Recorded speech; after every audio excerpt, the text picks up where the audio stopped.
Gue heran, kenapa yang namanya teroris itu selalu dikait-kaitan dengan pesantren? Padahal apa coba? Santri itu cuma kerjanya cuma ngaji, ngaji, gasruk.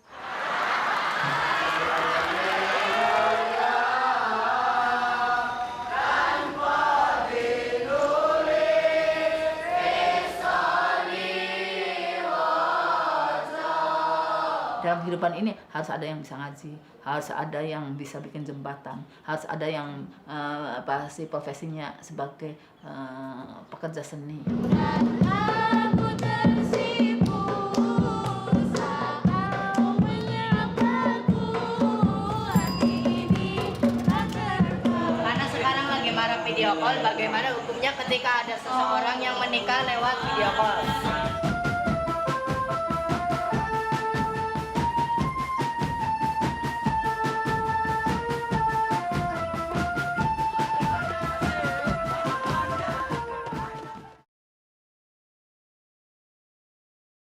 Halo, selamat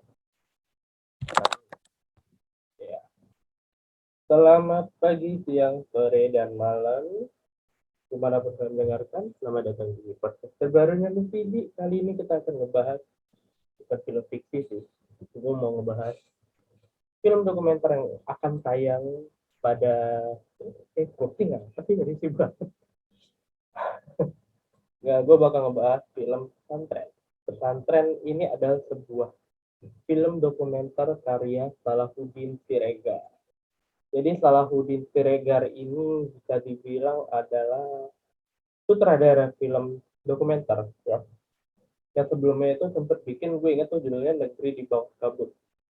Jadi Negeri di Bawah Kabut itu cerita tentang sebuah desa ya, desa atau pesantren gitu yang tempatnya itu emang di atas awan gitu.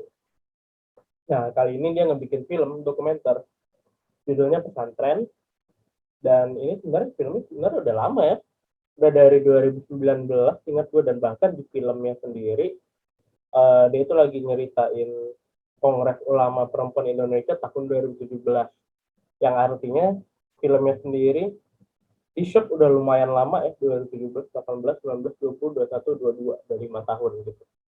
Dan emang sih kebanyakan film apa ya, film dokumenter itu kebanyakan memang selalu kayak gitu, lama-lama banget syutingannya gitu ya. Jadi begitulah teman-teman, gambaran singkatnya film Pesantren sendiri menceritakan tentang kehidupan pesantren, tapi kali ini berfokus kepada pesantren Kebon Jambu.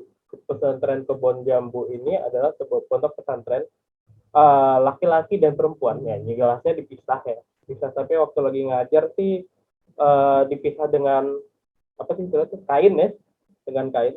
Dan yang menarik dan uniknya dari pondok pesantren ini adalah dipimpin oleh seorang perempuan, yaitu Nyai Hajah pokoknya dengar. Mas biasa gue nggak apa namanya, nggak riset gitu.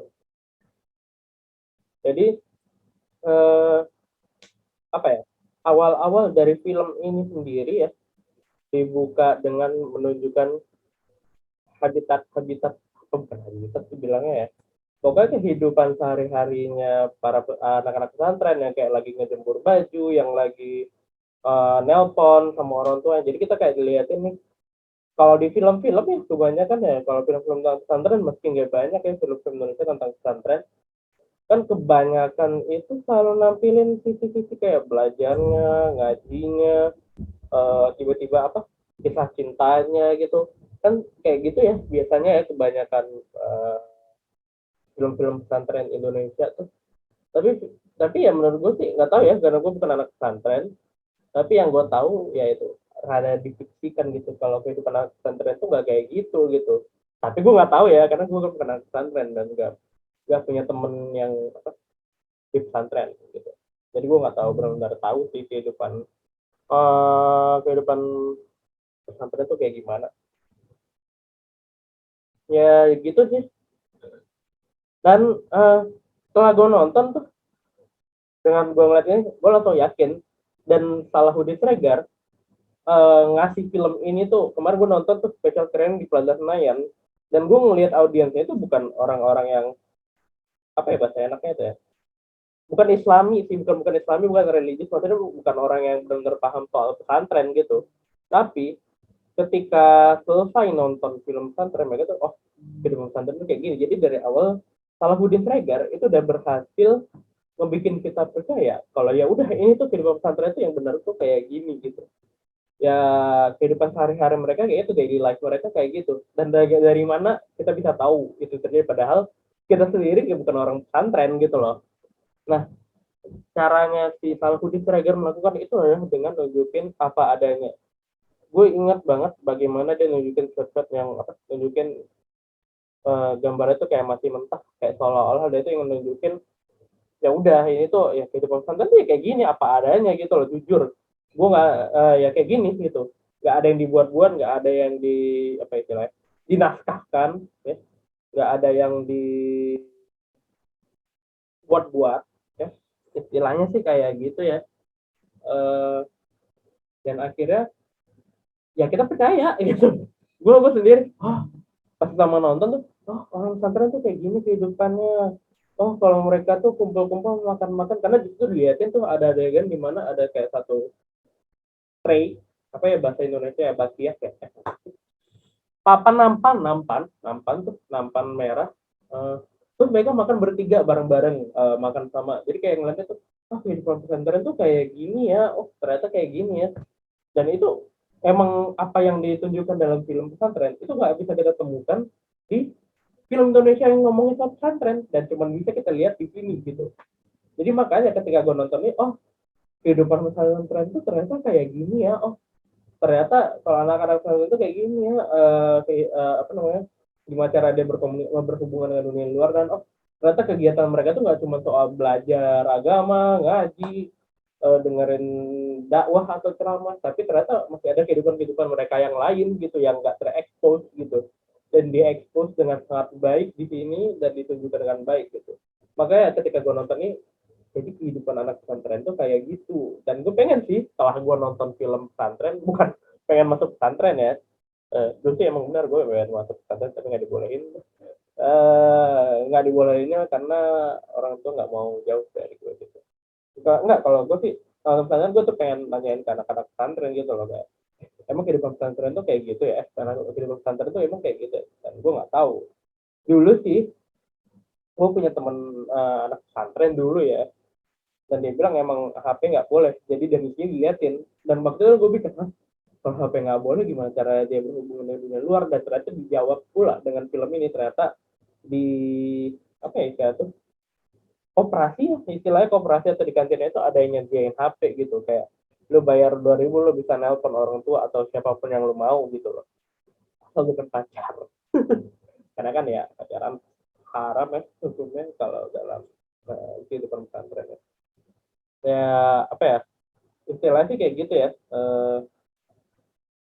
Dan itu emang bagus sih, gue suka sih dengan gimana Salahuddin Siregar tuh kayak ya udah, gue tuh nunjukin kehidupan pesantren itu ya kayak gini apa adanya gitu loh, tidak ada yang dibuat-buat.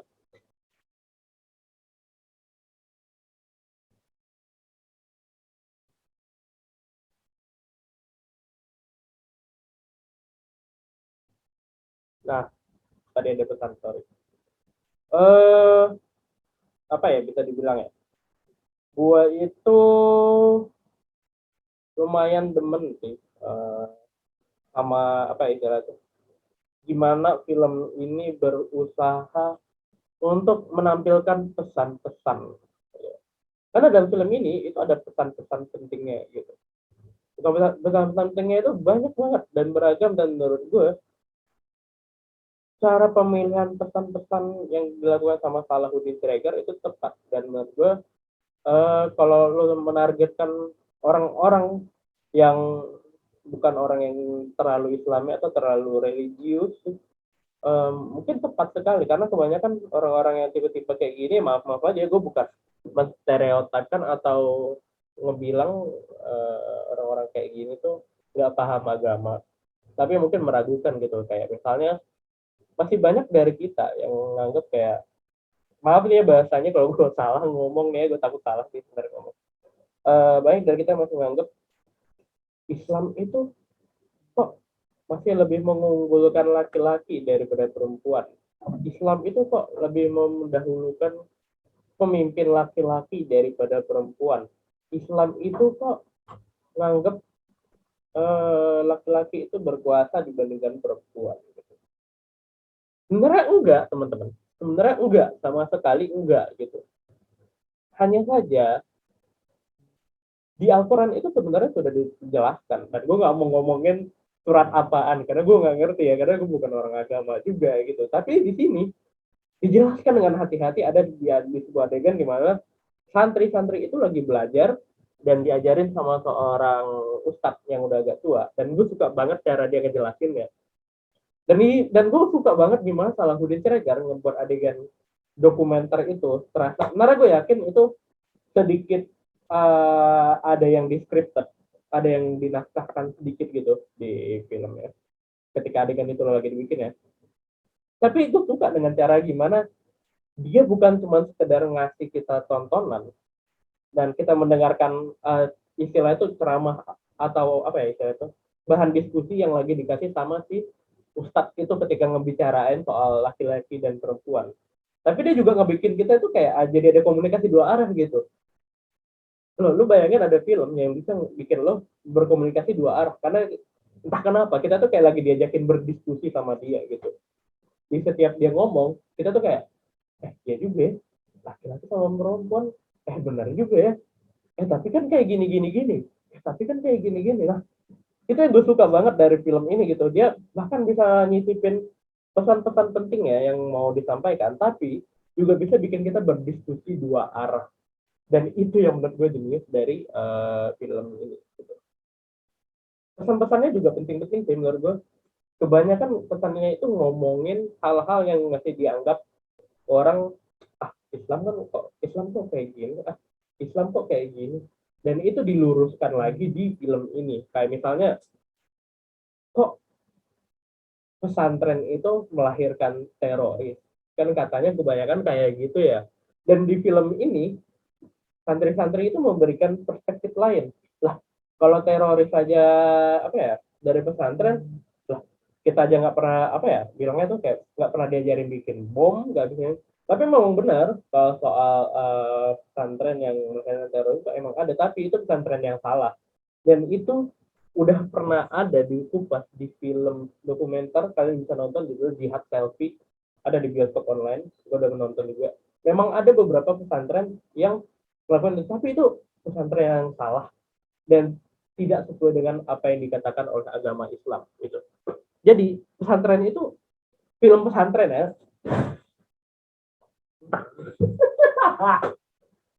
Ntar dulu nih guys, ada yang jatuh. Ini jatuh nih ya. Gue terlalu semangat soalnya. Oke, kita kembali lagi. Gue nggak boleh terlalu banyak gerak kayaknya. Seru banget gitu loh. Sampai mana gue tadi? Oke, apa ya? Kan gue lupa kan. Jujur. Ya intinya gitu sih. Pokoknya film ini tuh film pesantren itu emang mencoba meluruskan kembali apa yang salah di mata orang, perspektif orang tentang Islam, dan itu diluruskan dengan cara yang baik pula di film ini. Nggak maksain, nggak preaching, nggak istilahnya itu apa ya, memaksa kita, Islam tuh nggak kayak gitu kan, jangan tahu nih buktinya nih buktinya sampai dilihatin semua ini buktinya. Nggak yang kayak gitu teman-teman. Dan itu dibuktikan pula di film ini, gitu, dilihatin bagaimana kehidupan pesantren. Ya kali ya, ini ada adegan nih, santri itu lagi jemur-jemur terus tiba-tiba ya bajunya basah itu dipijak-pijak ya kali yang kayak gitu jadi teroris kan nggak mungkin ya. Dan gue suka banget bagaimana film ini juga ngeliatin kehidupan para santri dan santriwati ya, kehidupan mereka di luar keagamaan gitu. Bahkan mereka diajarin seni musik, diajarin nari, stand up komedi juga ada. Stand up komedi kan dianggap haram ya. Setelah kemarin kasusnya siapa ya, Coki yang mengista agama dan itu kan orang wah haram nih, stand up komedi haram. Tapi ternyata justru Dia lihat kalau stand up komedi justru bisa jadikan media dakwah gitu di sini. Jadi banyak banget hal-hal baru, perspektif-perspektif baru yang gue temukan di film ini, yang apa ya, ketika kalian selesai nonton film ini, wah ternyata pesantren itu asik ya, ternyata pesantren itu gak seburuk yang di mata masyarakat. Bukan, gue nggak bilang di buruk mata masyarakat, tapi kan kadang-kadang ada juga masyarakat bilang lah, apa jaminannya orang keluar dari pesantren jadi ustaz, bukan yang kayak gitu ya, bukan yang lain-lain ya. Oke, gue takut salah sih ngomong dulu. Nah, itu dia yang menarik. Dan lagi yang menarik adalah film ini tuh ada komedinya gitu. Lu bayangin aja film dokumenter, lu bisa ketawa gitu loh. Karena apa? Karena lagi-lagi ya menurut gue memang ada bagian yang scripted. Karena nggak mungkin sih seutuhnya dokumenter itu nggak ada bagian yang di scripted. Karena itu sih itu perspektif gue ya. Karena menurut gue gini, aneh banget sebuah film dokumenter bisa tepatnya mengambil sebuah momen. Gue yakin memang ada beberapa momen-momen yang memang betulan spontanitas dibikin. Spontanitas bikin. Spontanitas direkam. Gitu juga, ada momen bagusnya ini rekam. Tapi menurut gue pasti dokumenter itu ada satu-satu momen di mana itu tuh bukan spontanitas gitu loh. Itu emang dibuat gitu untuk keperluan dokumenter supaya bisa nyambung, supaya bisa bridging gitu. Dan itu lucu banget adegannya. Gue inget banget tuh, dia lagi ada adegan, dia lagi nelfon orang tuanya, yang satu lagi nelfon orang, ada dua laki-laki nih, dua santri ini lagi nelfon, yang satu nanyain kabar kangen nggak, yang satu lagi minta duit. Dan itu satu bioskop pecah ketawa. Lo bayangin lu kapan lagi bisa nonton film dokumenter tentang pesantren pula, dan lu ketawa di sini doang gitu loh. Lu bisa menertawakan itu sama-sama di satu studio gitu. Lu bayangin lu bisa nonton. Kekurangan film ini tadi sih itu kelebihannya sih, kelebihan utama gitu. Kekurangan di film ini menurut gue mungkin kalau orang yang nggak biasa nonton film dokumenter mungkin agak sedikit ngantuk ya.